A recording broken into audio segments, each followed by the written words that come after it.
I'm Tim of Govberg, and welcome to the world of IWC. Today, I'll be your guide to the proper usage, care, and maintenance of your IWC Portugieser Automatic reference 5007-10.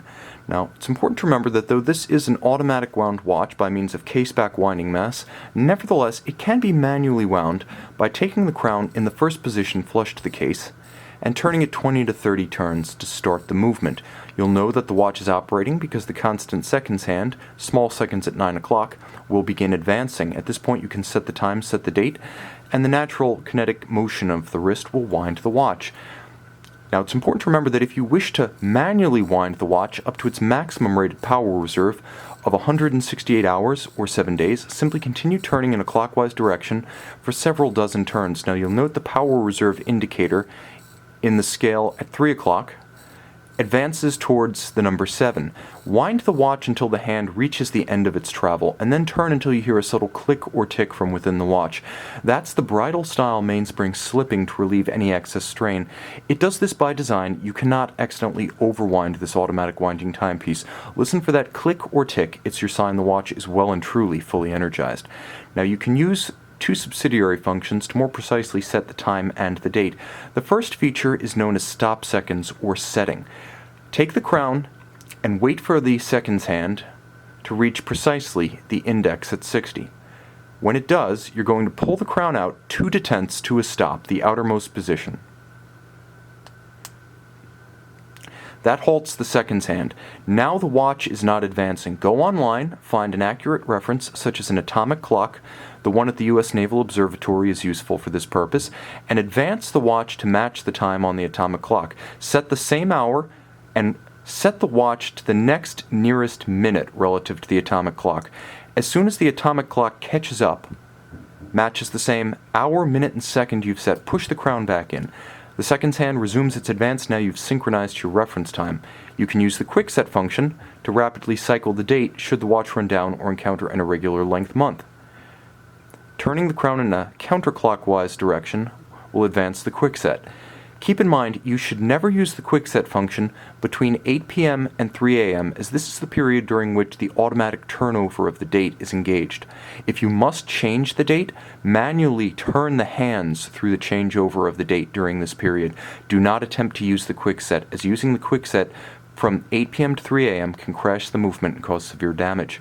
Always press the crown back in and return it to its stationary position when not in use. Water resistance, magnetism, and shock are 3 hazards you need to keep in mind while handling your watch. Water resistance starts with your strap. Though the watch is water resistant, leather, a natural porous material, never is.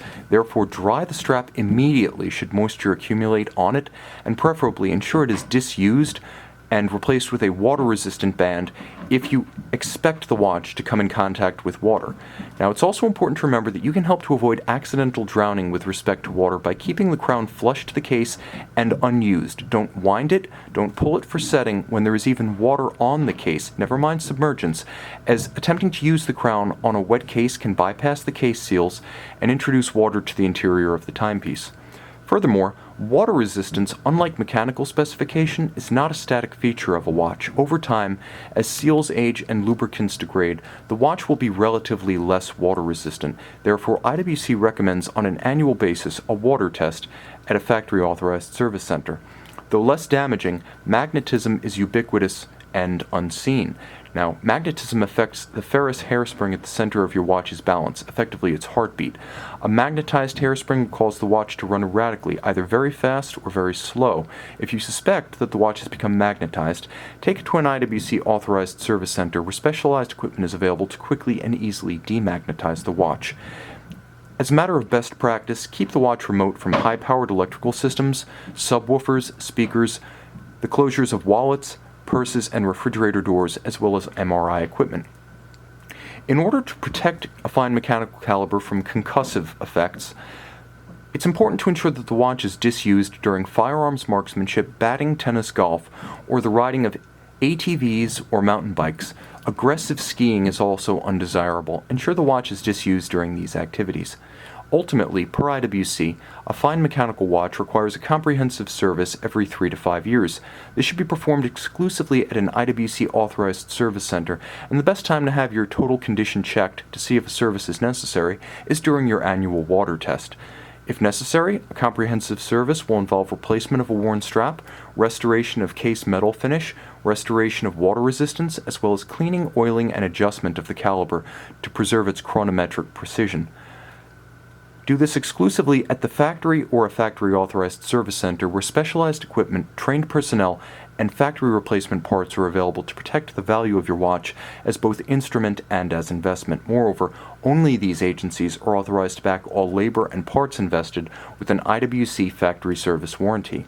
Finally, visit our website at govbergwatches.com and call, text, or email our experts who will be happy to walk you through every phase of the use and care of this or any IWC fine timepiece.